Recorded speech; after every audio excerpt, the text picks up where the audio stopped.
أحبابهم وأصحابهم ومواليهم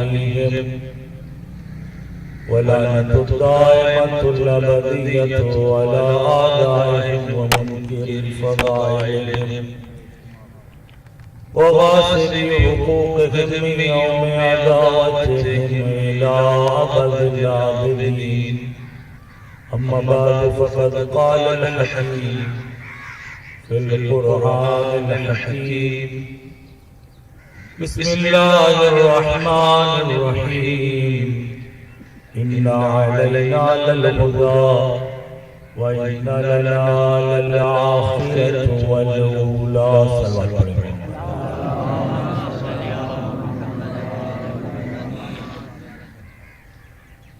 جتنا بھی شکر اس خالق کا ادا کیا جائے وہ اللہ،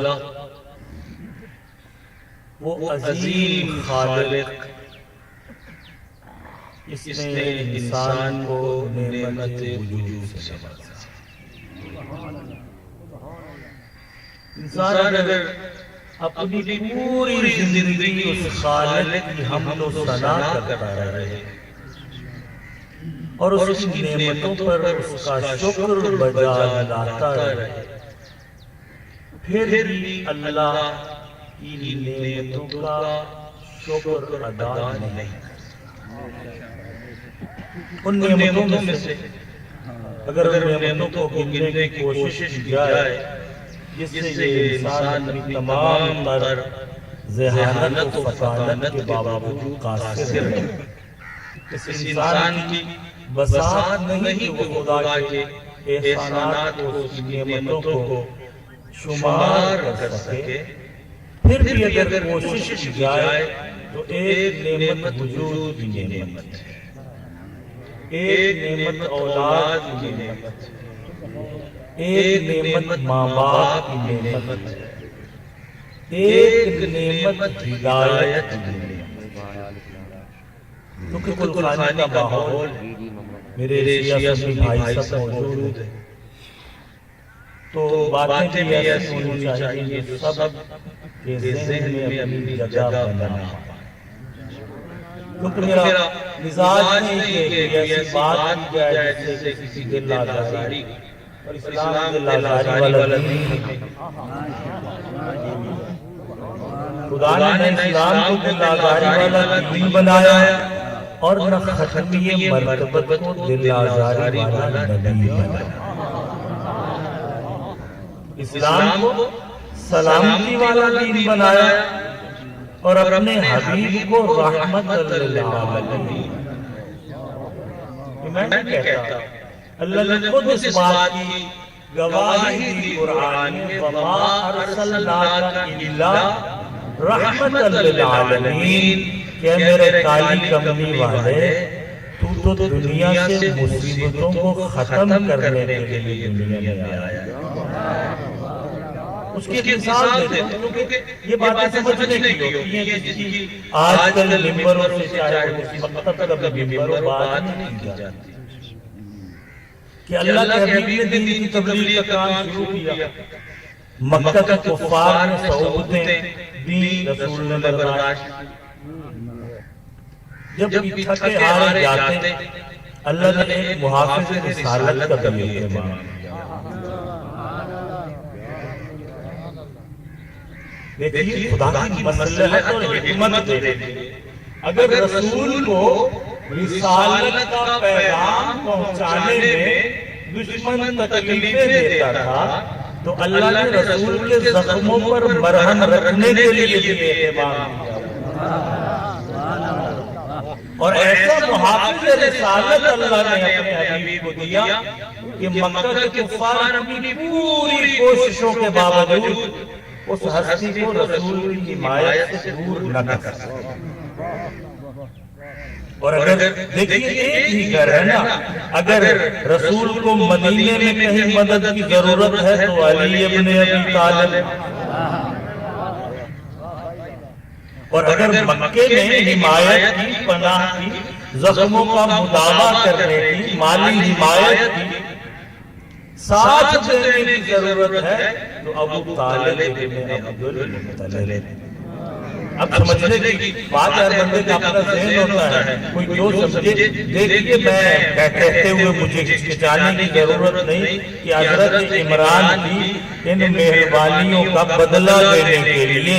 اب دیکھیے اللہ نے قرآن میں فرمایا یتیمن فآوا، مصطفیٰ تیری ولادت سے پہلے تیرے باپ کا سایہ تیرے سر سے اٹھ چکا تھا، میں اللہ تیرے سر پر سایہ بنا. وہ سایہ کون تھا؟ وہ اللہ کا سایہ تھا جو ابو طالب کی صورت میں. علم یجدک یتیمن فآوا، کہ تو یتیم تھا، تجھے یتیمی کا احساس نہیں ہونے دیا. تجھے یتیموں کو جو مشکلات برداشت کرنا پڑتی ہیں، میرے حبیب ابو طالب نے اپنا مال تجارت لٹا دیا، اپنا گھر چھوڑ دیا، تیرے لیے مکہ چھوڑ کر شیب ابی طالب میں رہنا گوارا کر لیا. لیکن میرے حبیب میرے بنائے ہوئے محافظ کی ہمت اور حوصلہ دیکھیے. پورا مکہ ایک طرف تھا، مکے کے یہ سارے کالے کافر ایک طرف تھے، لیکن میرا بنایا ہوا محافظ ابو طالب، اس کے ہوتے ہوئے مکے کے کسی کافر کی جرت نہیں ہوتی تھی.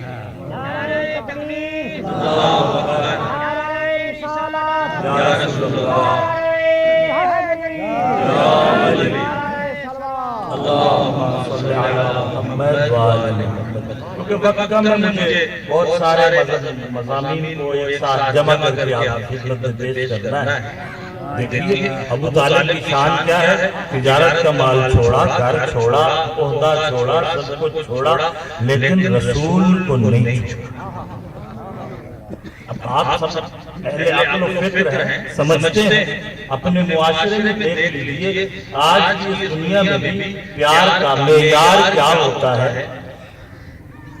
آج کے اس زمانے میں بھی محبت کا معیار کیا ہے. اگر کوئی کسی کی تعلیمات کو اچھا نہ سمجھتا ہو، اس کے کردار سے مطمئن نہ ہو، اس کی ہوئی باتوں پر اس کا دل راضی نہ ہوتا ہو، تو کم از کم اس کی مخالفت نہیں کرتا، جتنا ہی قریبی کیوں نہ ہو، لیکن کبھی اس کی حمایت نہیں کرتا. اب ایمان ابو طالب کے لیے مجھے کسی دلیل اور سہارے کی ضرورت کوئی نہیں. اللہ کا قرآن سب سے بڑی دلیل ہے. پالا ابو طالب نے، کہے خدا میں نے پالا. سر پہ ہاتھ رکھا ابو طالب نے، خدا فرماتا ہے میں نے رکھا. جس کے ہاتھ کو اللہ اپنا ہاتھ کہے. مولا کا ایک لقب ہے ید اللہ، امیر المومنین علی ابن ابی طالب کا میرے مولا کا ایک لقب ہے ید اللہ. تو دیکھیے جس کا باپ اللہ کا ہاتھ ہو، بیٹا معصوم ہو کر کیوں نہ ہو. اللہ اکبر، یا رسول اللہ، یا اللہم صلی علی محمد.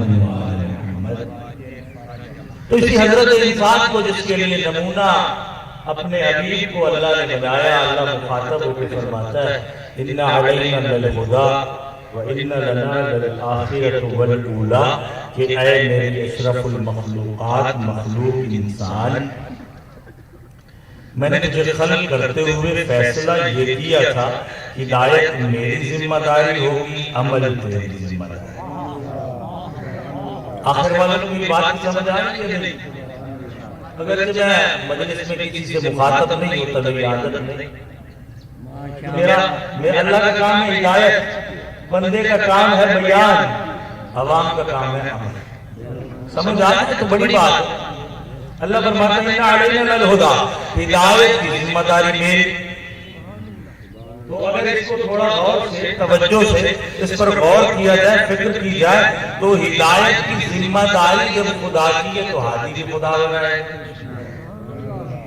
دیکھ لیجئے حضرت آدم کو اللہ نے بنایا، حضرت نوح کو اللہ نے بنایا، نبیوں کے سارے سلسلے میں حضرت ابراہیم جو انبیاء کے سلطان و سردار تھے، جنہیں اللہ نے اپنا خلیل بنایا، اللہ نے بنایا، کسی کو ووٹ مانگنے کی، ووٹ کروانے کی، کسی کو درخواست دینے کی اجازت نہیں دی، کسی سے مشورہ بھی نہیں دیا۔ حضرت عیسیٰ کو بغیر باپ کے خلق فرمایا، نبوت عطا کی، اور ماں کی گود میں اپنی نبوت کی اور اپنی ماں کی عصمت کی گواہی دی۔ اللہ نے نہ کسی سے مدد لی، نہ کسی سے مشورہ لیا، نہ کسی سے پوچھنا گوارا کیا۔ جناب عبداللہ کے یتیم محمد بن عبداللہ کو نبوت کی سلطانی عطا فرمائی، سید المرسلین بنایا۔ مکے میں بڑے لوگ تھے جو سمجھتے تھے کہ معاشرے کی عقل کھل ہے۔ اللہ نے کسی کو یہ بتایا بھی نہیں کہ عبداللہ کے گھر میں جس شہزادے کی ولادت ہونی ہے وہ میرا نبی ہوگا۔ تو یہ اللہ کی سنت، یہ سنت میں تبدیلی نہیں ہوتی، لا تبدیل لسنت اللہ۔ اللہ کی سنت میں، اللہ کے طریقے میں تبدیلی نہیں ہوتی۔ کیوں؟ تبدیلی کا محتاج وہ ہوتا ہے جو محتاج ہو۔ ایک تبدیلی کی بتی کے پیچھے اس قوم کو بھی لگایا گیا ہے، پر میں نہ کبھی سیاسی بات کی یا نہ کرنے کا شوق ہے، لیکن عوام کی تکلیف کا احساس تو ہوتا ہے۔ دیکھیے اللہ کی سنت یہ ہے کہ وہ ہادی اور ہدایت اپنے پاس رکھتا ہے، اور قرآن میں یہ ارشاد بھی فرمایا، انی جاعلک للناس اماما، انی جاعلک فی الارض خلیفہ۔ سورہ بقرہ 2 مقامات پر اللہ نے ارشاد فرمایا، 124 آیت میں فرمایا انی جاعلک للناس اماما، کہ میں اللہ تجھے بندوں کا امام بنا رہا ہوں۔ انی جاعلک، پھر 30 نمبر آیت میں یہ فرمایا انی جاعلک فی الارض خلیفہ، کہ دنیا میں زمین پر خلیفہ میں بناتا ہوں۔ اب دیکھیے یہاں میں 2 باتیں کرنا چاہوں گا، 2 چیزیں ہیں، ہدایت اور گمراہی۔ کتنی چیزیں ہوئی آج کی طرح؟ کون سی؟ ایک ہدایت، ایک اللہ ہدایت چاہتا ہے یا گمراہی چاہتا ہے؟ آپ دیکھیے اگر آپ کو کسی کام کے بارے میں بہت زیادہ یہ ہو کہ یہ کام ٹھیک ہونا چاہیے، اس کام میں کوئی غلطی نہیں ہونا چاہیے، تو کم از کم کام جو کرتے ہیں آپ، وہ یہ ہوتا ہے کہ جو لوگ وہ کام کر رہے ہوتے ہیں ان کو اپنی آنکھوں کے سامنے رکھتے ہیں، یا خود کرتے ہیں یا اپنی سپرویژن میں کرواتے ہیں کہ اس کام میں کوئی گڑبڑ۔ اب ہدایت کام بھی سب سے مہم، کیونکہ فرشتوں نے اللہ سے کہا، اے میرے پروردگار ہم تیری مخلوق بھی ہیں، نسبحک و نقدس لک، تیری تسبیح بھی بیان کرتے ہیں، تیری تقدیس بھی بیان کرتے ہیں، تیری نافرمانی بھی نہیں کرتے۔ اگر تجھے عبادت کی ہی ضرورت ہے، اگر تجھے اطاعت کی بھی ضرورت ہے تو ہم فرشتے ہیں۔ تو بہت اچھا شاعر شعر میں اس عنوان کو بیان کیا، درد دل کے واسطے پیدا کیا انسان کو، ورنہ طاعت کے لیے کچھ کم نہ تھے کر رہے۔ انسان ہدایت بھی اللہ کا مقصد ہے، اطاعت بھی اللہ کا مقصد ہے، خلق خدا سے ہمدردی بھی اللہ کا مقصد ہے۔ اب دیکھیے 2 چیزیں تھیں، ہدایت اور گمراہی۔ پھر 2 چیزوں اور کا تذکرہ کرتا ہوں، خالق اور مخلوق۔ اللہ رب العزت ذوالجلال والاکرام، جس کی قدرت لا متناہی، وہ اپنی قدرت میں کسی سہارے کا محتاج نہیں، وہ کسی کے مشورے کا محتاج نہیں، اس اللہ کو کسی کی ضرورت نہیں۔ وہ لم یلد ولم یولد بھی ہے، نہ اس کا کوئی باپ ہے، نہ وہ کسی سے پیدا ہوا، نہ کوئی اس سے پیدا ہوتا ہے، اور وہ بے نیاز بھی نہیں۔ اس لیے اس تمام تر بے نیازی کے باوجود اللہ کا انسان کو خلق کرنا یہ بے مقصد نہیں ہو سکتا۔ اللہ کا انسان کو خلق کرنا یہ بے مقصد نہیں ہو سکتا. اللہ نے قرآن میں بیان فرما دیا وَمَا خَلَقْتُ الْإِنسَ وَالْجِنَّ وَالْإِنسَ إِلَّا لِيَعْبُدُونِ. اب ایک سادہ ترجمہ ہے اور ایک اصلی ترجمہ ہے. سادہ ترجمہ یہ ہے کہ اللہ نے اپنی عبادت کے لیے جنوں نے انسانوں کو خلق کیا. اب اگر اسی ترجمے کو بھی لے لیا جائے تو دیکھیے نماز پڑھنا بھی عبادت, روزہ رکھنا بھی عبادت, حج پر جانا بھی عبادت, زکات و خمس ادا کرنا. توجہ میری طرف بات مس ہو گئی تو پوری بات سمجھ نہیں آئے گی. اب دیکھیے اللہ فرماتا کیا ہے, خلق کیا جنوں اور انسانوں کو کس لیے؟ عبادت کے لیے. تو میں عرض کرتا چلوں اے اللہ کے بندو, نماز بھی عبادت. اصول میں سورج کی یاد نہ کر سکتے. دیکھیں سورج سے پہلی فرق کیا ہے؟ دین کی جو پہلی شان وہ کیا ہے؟ نماز. تھوڑی سی مولوی والی بات کرتا جائے اگر میری اجازت ہو. لیکن اللہ فرماتا ہے اور تجھ تک اور مجھ تک یہ پیغام اللہ کے معصوم بندوں نے. کوئی ہیڈ لائن نہیں, کسی نیوز پیپر پر نہیں چھپی یہ بات. یہ اللہ نے اس ذریعہ عصمت سے یہ بات تک پہنچائی. اللہ فرماتا ہے دین میرا, ہادی میں بناؤں گا, ہدایت وہی ہوگی جو میں دوں گا. اگر کوئی بندہ جو میں کہوں گا وہ کرے گا وہ ہدایت یافتہ ہوگا. اگر میرے حکم سے ذرا برابر ادھر ادھر ہو جائے گا تو ایسا انسان ہدایت یافتہ نہیں کہلائے گا بلکہ وہ گمراہ ہوگا. صلوات پڑھیں محمد علیہ. اب آپ تھکیں یہ اللہ تک جو ٹائم ہے وہ میں نے پڑھنا, لیکن لگتا ہے کہ نماز روزے کی بات سن کر ماہ رمضان قریب ہے اور میں قطرے گھنٹی بجاتا جاؤں کہ اللہ نے مومنوں پر روزے بھیجے. تو دین, فروع دین میں سے پہلی چیز کیا ہے؟ نماز. معلوم میری گل کا جواب ہے. فروع دین میں سے پہلی چیز کیا ہے؟ نماز. دوسری چیز کیا ہے؟ روزہ ہے. یعنی دین کے درخت کی جو شاخیں ہیں, پہلی کوپل نماز کی نکلی ہے, دوسری کوپل روزے کی نکلی ہے. اب اگر کوئی یہ سمجھتا ہے کہ وہ بہت بڑا دیندار ہے یا اپنے آپ کو دین کا وارث, مالک اور ٹھیکیدار سمجھتا ہے تو سب سے پہلے یہ دیکھنا چاہیے کہ اللہ نے جن چیزوں کو دین کی شاخ بنایا ہے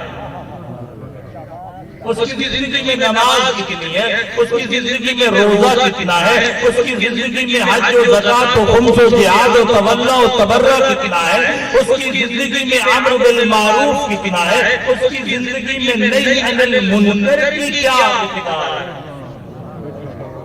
کیونکہ آج کل معاشرے کا نتیجہ یہ ہے, معاشرہ کرتا کیا ہے کہ یار مجھے کیا گناہ ہے تو اس کا ثواب ہے, تو اس کا اللہ نے تجھے انسان بنایا ہے, اللہ نے تجھے سوچنے اور سمجھنے کی طاقت عطا کی ہے. اگر اللہ کو ایسی بے اعتنا مخلوق چاہیے ہوتی, اللہ کو اگر امر و نہی کی ضرورت اس انسان سے نہ ہوتی تو پھر حضرت انسان اللہ کا تجھے خلق کرنے کا مقصد کیا ہے؟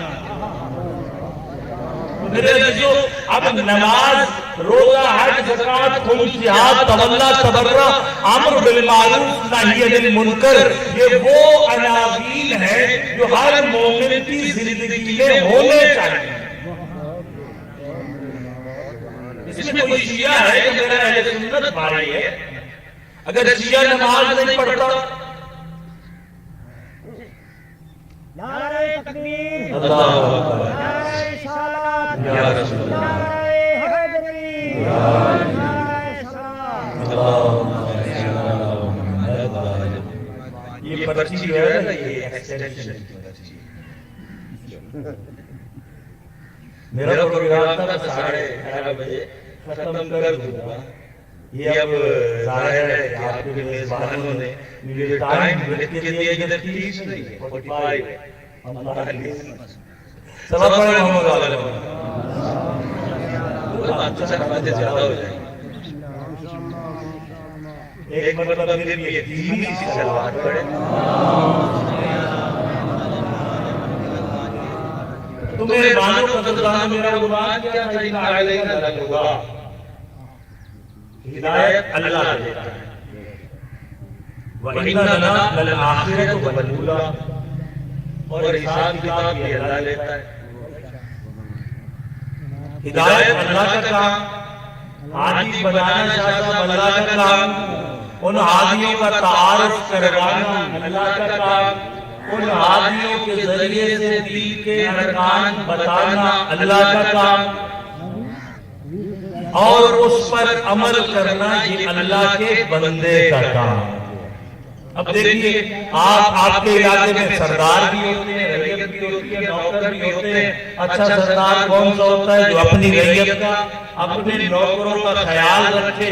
اور اچھی رعیت کا اچھا نوکر کون سا ہوتا ہے؟ جو وفادار ہو.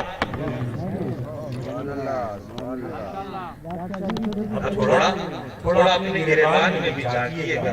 آپ جس بندے کو مہینے کا 10,000 روپیہ دیتے ہیں، اس سے تو یہ توقع رکھتے ہیں کہ وہ آپ کی جان کی بھی حفاظت کرے، آپ کے مال کی بھی حفاظت کرے. جو کام اس کے ذمہ لگایا وہ کام بھی پورا کرے.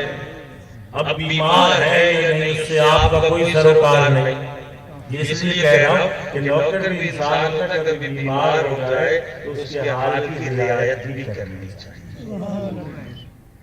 اگر اس کا کوئی عزیز دکھ میں مبتلا ہو تو اس پر سختی بھی نہیں کرنی چاہیے. اب دیکھیے میں اپنے مقصد کی طرف آتا ہوں. اللہ نے ہدایت عطا کی، اللہ نے جان عطا کی، اللہ نے مال عطا کیا. بدلے میں کیا مانگا؟ اطاعت مانگی. اطاعت کس عنوان سے مانگی؟ اے حضرت انسان میرے احسان گننا چاہے تو گن نہیں سکتا.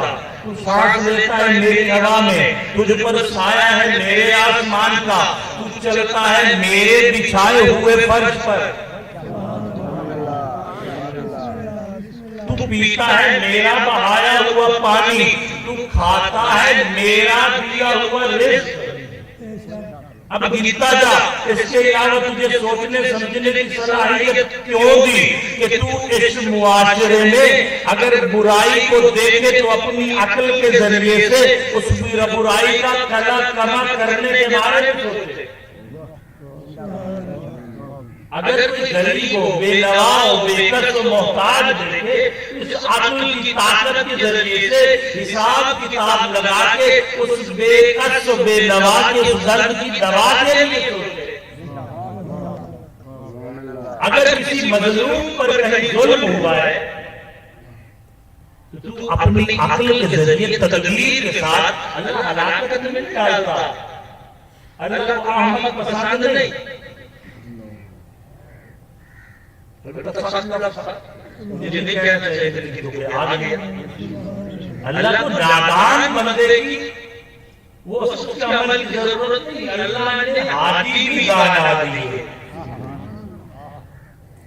میرے اور تیرے اندر اس دانائی کا بیج بونے کے لیے ہادی بھی دانا عطا کی.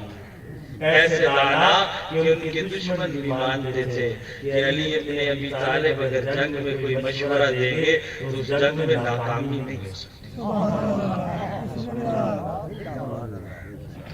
زمانہ ذرا مشکل آ گیا، تھوڑی سی بات کر گیا تو لوگ اس کو کہیں اور لے جاتے ہیں. بچے جب بندہ دریا میں اترتا ہے تو چیٹوں سے نہیں ڈرتا، پھر دل رکھ کے دریا میں جانا. فارسی میں کہتے ہیں دل تو دریا میں جانا، یعنی حاجی صاحب کو سمجھ آ گئی جب دریا میں پہنچے تو پھر دریا کے ساتھ دریا بن جاؤ. لہذا میرے عزیزو، یہ دنیا امانت، یہ زندگی امانت، یہ مال امانت، یہ ہدایت کا سلسلہ امانت، یہ اطاعت امانت، اللہ کی عبادت امانت، جو مال دیا وہ امانت. مخلوق کی ہدایت کے لیے دیکھیے اللہ نے اپنے حبیب کو ہادی بنایا، لیکن ہادی بنا کر تمام تر محبت و شفقت اللہ کے اللہ کو محمد مصطفیٰ جتنے بھی عزیز تھے، اس کے باوجود قرآن نے یہ بھی فرما دیا کہ اے میرے حبیب تجھ سے پیار اپنی جگہ پر، تیرا مقام اپنی جگہ پر، تیرا مرتبہ اپنی جگہ پر، لیکن رسالت پہنچانی پڑے گی۔ میں اشارہ کر کے گزر جاؤں گا، تفصیل بیان کرنے کی ضرورت نہیں، آپ سمجھتے ہیں نقطہ اشارہ دینے تو دیکھیے اللہ نے اپنے حبیب کو چھٹی نہیں دی، تو کہاں چھٹی لے لے گیا؟ اللہ نے جس کے قدموں کی خاک میں صدقے دنیا بنائی، چھوٹی چیز گرانا اپنے آپ کو کیا کہتا ہے کہ یہاں بیٹھ بول لینا آسان ہے، اسی طرح سن لینا اٹھاوت میدان جائے لڑکا گئے ہک ہک کمینے دھونے کے آدھائی کھار کے لڑکے میرا دبر مارے مسجد تو بنا دی سب بروی ایمان کی حرارت والوں نے، من اپنا قرآن پاپی ہے برسوں سے نمازی بن نہ سکے۔ یہ شیطان دیکھیے تو ہدایت گمراہی، ہادی اور گمراہ کرنے والا، خالق اور مخلوق، امام اور مامون۔ اصل میرا عنوان یہ ہے کیونکہ وقت ذرا کم تھا، اس لیے میں نے سٹارٹ کرنے کی کوشش، اب 15 منٹ بڑھ گئے، میں اپنے موضوع کی طرف لوٹ کے آتا ہوں۔ ہادی بنایا اللہ نے، تعارف کروایا اللہ نے، اطاعت کروائی مخلوق سے۔ ایک طرف یہ گروہ ہے جسے اللہ کا گروہ کہتے ہیں، جسے اللہ کا لشکر کہتے ہیں، جسے حزب اللہ کہتے ہیں، جسے کیا کہتے ہیں؟ حزب اللہ۔ اب لبنان میں چلے جائیے گا کہ مولوی صاحب نے لبنان کا ذکر کر دیا، نہیں، حزب اللہ سے مراد اللہ کا گروہ۔ سمجھ آ رہی بات کی کچھ لوگ؟ اگر سمجھ آ رہی ہے تو کیسے سلوات پڑھیں مجھے اندازہ ہو جائے۔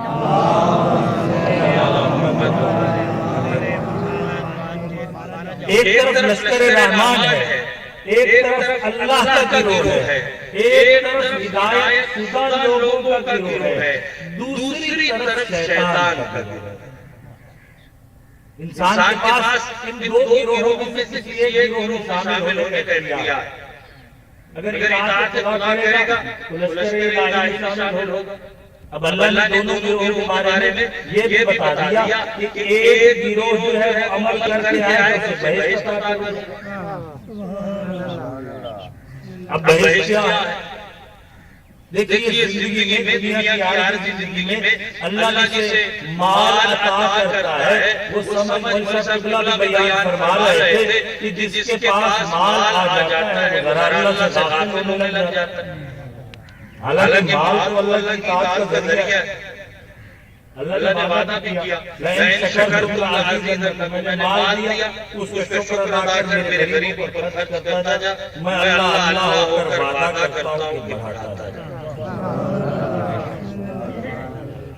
اب مال خرچ کرنے کے دو طریقے ہیں، ایک واجبات مال آپ اس واجب کا حساب کتاب کر کے ہمارے اہل برادران میں خمس ہے، اہل سنت برادران میں عشر ہے، اور زکات بھی ہے۔ ہمارے یہاں پیسے زکات نہیں ہوتی تو شیعہ کیا کرے؟ اس پیسے کے خمس کا حساب کرے۔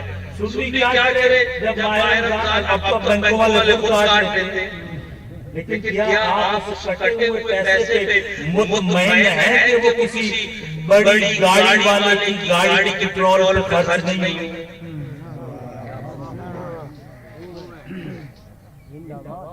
میرا سوال ہے اپنے اہل سنت سے بھائیوں سے کہ اللہ نے آپ کو مال دیا، آپ نے وہ پیسے بینک میں جمع کروا دیے، اب بینک والے نے یکم رمضان کو آپ کے پیسے سے زکات کاٹ لی۔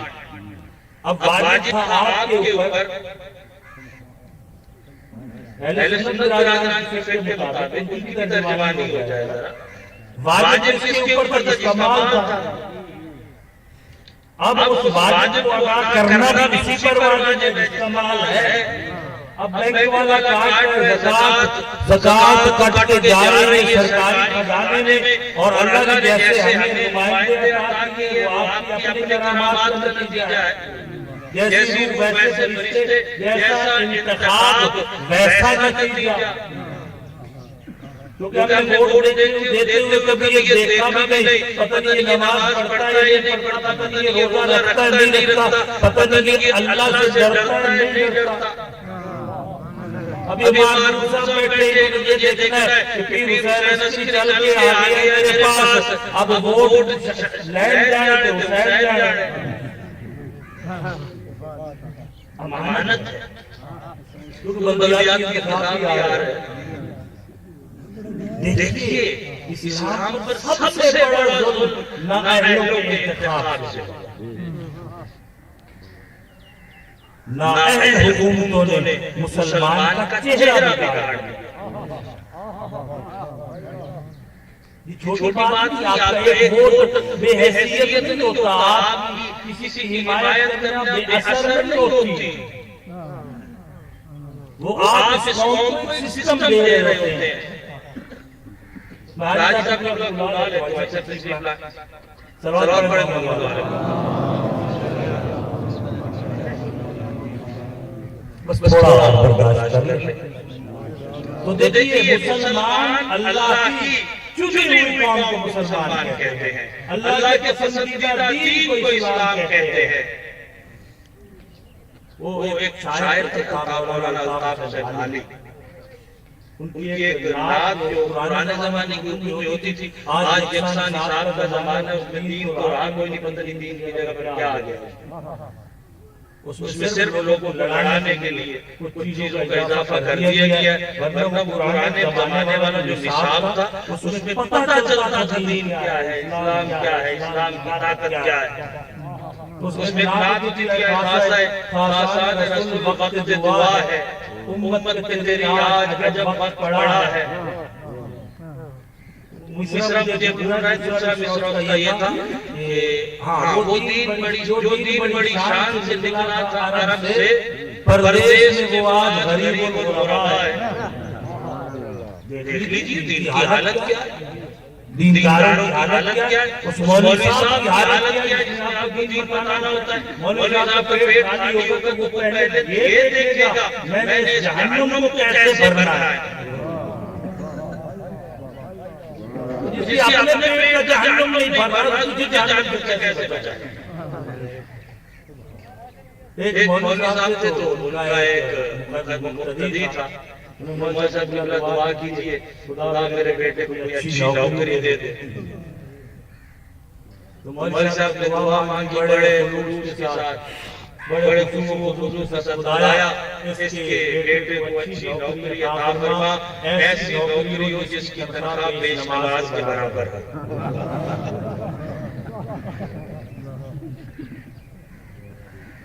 جس بارے میں آپ سے نہیں کہہ رہا، میں بہرحال بیش نماز بھی نہیں، مولانا شریف صاحب کا یہ بہتر جانتے ہیں۔ مولانا صاحب نے کہا کہ اللہ اس بیٹے کو اچھی نوکری عطا فرما، لیکن تنخواہ بیش نماز جتنی ہو۔ وہ بندہ بکھر گیا، مولانا صاحب آپ نے یہ کیا کہہ دیا؟ تو دیکھیے میرے عزیزو، آپ کی ہر عمل ہے نا اس کا آپ نے حساب دینا ہے آخر۔ اب اگر دین کی قدر کرو گے تو دین تمہارا وارث بنے گا، اور اگر دین کو پوش کرو گے تو دین بھی تمہیں پوش کرے گا۔ اللہ پارٹی باز نہیں، اللہ کسی پارٹی کے جھنڈے کو نہیں دیکھتا، اللہ دیکھتا ہے میرا اطاعت گزار کرنا۔ اللہ دیکھتا ہے کہ اس کی جبی نیاز میرے دروازے پہ کتنی چھپی ہے۔ اللہ دیکھتا ہے کہ اس کی زندگی میں رنگ خدائی کتنا ہے۔ اللہ دیکھتا ہے کہ اس کے دل میں میرے مصطفیٰ اور اس کی آل کی محبت کتنی ہے۔ اللہ دیکھتا ہے کہ اس نے اپنی زندگی کے فیصلوں میں میری مرضی کو کتنی اہمیت دی ہے۔ یہ اللہ دیکھتا ہے۔ اللہ قیامت میں نہیں پوچھے گا کہ آپ نے ووٹ کس کو دیا تھا، آپ کس پارٹی کا حصہ تھے؟ اللہ یہ پوچھے گا کہ کہیں شیطان کا چیلا تو نہیں تھا؟ تیرا شمار اس گروہ سے نہیں ہوتا تھا جو گروہ محمد و آل محمد کے فضائل سنانے میں رکاوٹ بنتا تھا. تیرا شمار کہیں اس گروہ میں تو نہیں ہوتا تھا جو گروہ محمد و آل محمد کے ماننے والوں پر زمین پر سختیاں کرتا تھا. انہیں کبھی اپنی زندگی میں کوئی ایسا کام تو نہیں کیا تھا جس کام کی وجہ سے میرے حبیب کو تکلیف ہوئی تھی. میرے عزیزوں، میرے مہمانوں، میرے قدردانوں، خدا آپ سب کو اپنی حفظ و امان میں رکھے. یہ زندگی اللہ کی امانت ہے، یہ رزق اللہ کی امانت ہے، یہ مال میرے خدا کا دیا ہوا ہے، یہ جان میرے رب نے دی ہے، اولاد بھی اللہ دیتا ہے، موت بھی خدا دیتا ہے. اگر آپ کسی کو بند کرتے ہیں ایسی جگہ پر جہاں نہ کوئی آتا ہو نہ جاتا ہو، جہاں نہ ہوا کا گزر ہو نہ پانی کا گزر ہو، تو یاد رکھیں اگر خدا نہیں چاہے گا تو اس کی موت نہیں آئے گی. وہ اللہ ایسا اہتمام کرے گا، وہ اللہ ایسا نظام بنائے گا. کہتے ہیں پانی اپنا راستہ خود بناتا ہے. رزق بھی جو اللہ نے کسی کے مقدر میں رکھ دیا ہوتا ہے وہ رزق بھی اپنا راستہ خود بناتا ہے. لہذا میں اپنی باتوں کو مختصر کروں کہ ٹائم بھی میرا ختم ہونے والا ہے. انسان اللہ کی وہ مخلوق جس کی خلقت پر خدا کو ناز ہے. انسان اللہ کا وہ نمائندہ جسے اللہ نے اپنی خلافت کے لیے انتخاب کیا. انسان اللہ کے کارخانہ قدرت کا وہ شاہکار جسے اللہ نے احسن تقویم میں خلق کیا. انسان اللہ کی زمین پر وہ مخلوق جس کا وجود کمال ہی کمال ہے، جو اللہ کے جمال کا بھی مظہر ہے، اللہ کے جلال کا بھی مظہر ہے. اس میں سے خلافت کی جھلک بھی آتی ہے، جو امامت کا عہدیدار بھی ہے. یہ انسان دیکھیے ختمی مرتبت انسانوں میں سے تھے، امیر المومنین انسانوں میں سے تھے، لیکن فرق ہے. تمام تر فرق کے باوجود ہمیں اتنا تو فخر ہونا چاہیے کہ اللہ نے اس جوہر انسانیت کو مجھ جیسے حقیر کے وجود کا حصہ بنایا. چھوڑ کر گئے. میری عادت ہے باتیں جو میں خود سمجھتا ہوں سمجھانے کی وہ کرتا ہوں. لہذا میرے بھائیو، اس دنیا سے جانے کا وقت میں نے اور آپ نے مشخص نہیں کرنا. حیات و موت پہ میرا اور آپ کا اختیار نہیں ہے، وہ اللہ نے کرنا ہے. اور اللہ نے وعدہ کیا ہے کہ ہدایت دے کر، نعمت دے کر، فہم ہدایت دے کر، عقل عطا فرما کر میں نے انسان تجھے دنیا میں بھیجا تاکہ دار عمل میں عمل کر گیا، دار قرار کے لیے کما کے لے گیا. تیری محنت کا اجر اللہ دیکھ کتنا کریم ہو. اس دنیا میں تو محنت کرتا ہے تجھے اجر دیتا ہوں، لیکن تیرا اصلی اجر جو ہے وہ محفوظ کرتا ہوں کہ جب تم میری اطاعت کے فلٹر سے گزر کر آخرت والی دنیا میں آئے گا، وہ دنیا جس میں زوال نہیں، وہ دنیا جس میں مشکلات نہیں، وہ دنیا جس میں کسی قسم کی انسان کے لیے رکاوٹ نہیں. جب تم یہ تمام تر معیار انسانی پر پورا اتر کر میرے خلفائے الہی کی اطاعت کے وسیلے کو ساتھ لے کر میرے دربار میں حاضر ہوگا تو اے حضرت انسان میں تیرا خالق ہوگے وہ خالق. ان اللہ لا یخلف المیعاد، جو اپنے وعدے کی خلاف ورزی نہیں کرتا. اگر آپ کو میری بات کو سمجھ آئیے تو جلدی سے صلوات پڑھیں.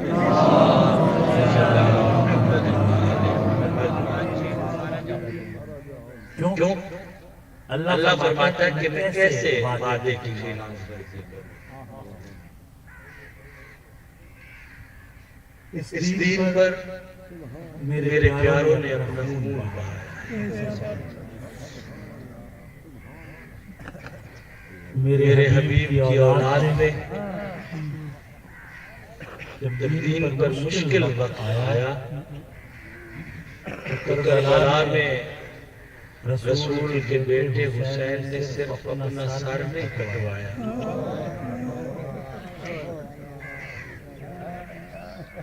ظلمت کی تپتی دھوپ میں اس دین کو سائے کی بھی ضرورت تھی، تو وہ چادر جسے چادر تطہیر کہا جاتا ہے، رسول زادی نے چادر کی قربان کر دی۔